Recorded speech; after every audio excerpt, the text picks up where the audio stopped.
ದೇವರ ಮುಂದೆ ವೀಳ್ಯದೆಲೆ ಹೇಗೆ ಇಡಬೇಕು? ಕಳಸಕ್ಕೆ ಇಟ್ಟ ವೀಳ್ಯದೆಲೆಯನ್ನು, ತಾಂಬೂಲ ಕೊಟ್ಟ ವೀಳ್ಯದೆಲೆಯನ್ನು ಏನು ಮಾಡಬೇಕು ನೋಡೋಣ ಬನ್ನಿ ಸ್ನೇಹಿತರೆ. ಯಾರ ಮನೆಯಲ್ಲೇ ತಾಂಬೂಲ ಕೊಟ್ಟರೂ ತಂದು ದೇವರ ಮುಂದೆ ಇಟ್ಟು ನಮಸ್ಕಾರ ಮಾಡಿ ನಂತರ ಉಪಯೋಗಿಸಬೇಕು. ತಾಂಬೂಲ ಕೊಡುವಾಗ ದಂಟು ಅಂದರೆ ಮೂಲ ನಮ್ಮ ಕಡೆಗೆ ಇರಬೇಕು. ತುದಿ ತೆಗೆದುಕೊಳ್ಳುವವರ ಕಡೆ ಇರುವಂತೆ ಇರಿಸಿ ತಾಂಬೂಲ ಕೊಡಬೇಕು. ಇದೇ ರೀತಿ ಬಾಳೆಹಣ್ಣಿಗೂ ಅನ್ವಯಿಸುತ್ತದೆ.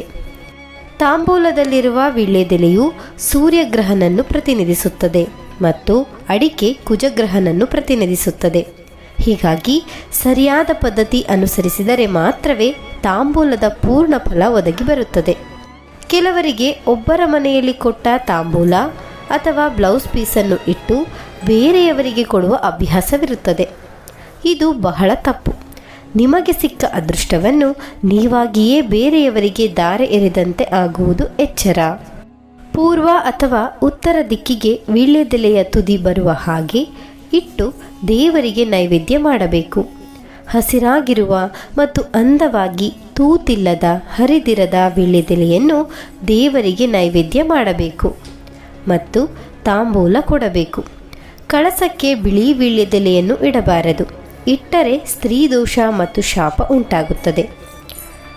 ದೇವರ ಪೂಜೆಗೆ ಮತ್ತು ಕಳಸಕ್ಕೆ ಇಟ್ಟಿರುವ ವೀಳ್ಯದೆಲೆಯನ್ನು ಎಲ್ಲೆಂದರಲ್ಲಿ ಬಿಸಾಕಬಾರದು ಮತ್ತು ತುಳಿಯಬಾರದು. ಅದನ್ನು ನಾವು ಊಟದ ನಂತರ ಅಡಿಕೆ ಮತ್ತು ಸುಣ್ಣದ ಜೊತೆ ತಿನ್ನಬೇಕು. ಇದರಿಂದಾಗಿ ಪಚನದ ಶಕ್ತಿ ಚೆನ್ನಾಗಿ ಆಗುವುದು.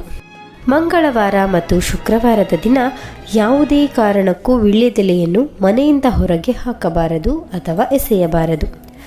ವೀಳ್ಯದೆಲೆಯ ಪ್ರತಿಯೊಂದು ಭಾಗದಲ್ಲಿಯೂ ಬೇರೆ ಬೇರೆ ದೇವತೆಗಳು ನೆಲೆಸಿರುತ್ತಾರೆ ಎಂದು ಶಾಸ್ತ್ರದಲ್ಲಿ ಹೇಳಲಾಗಿದೆ.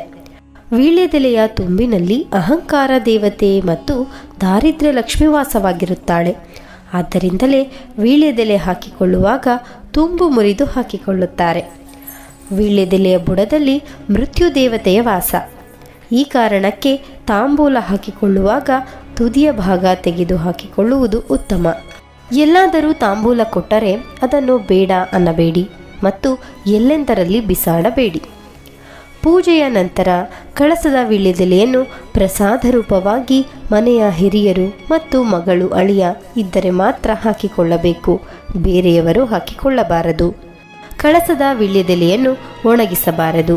ಒಂದು ವೇಳೆ ಕಸದಲ್ಲಿ ಗುಡಿಸಿದರೆ ಆ ಮನೆಗೆ ದಾರಿದ್ರ್ಯ ಬರುತ್ತದೆ.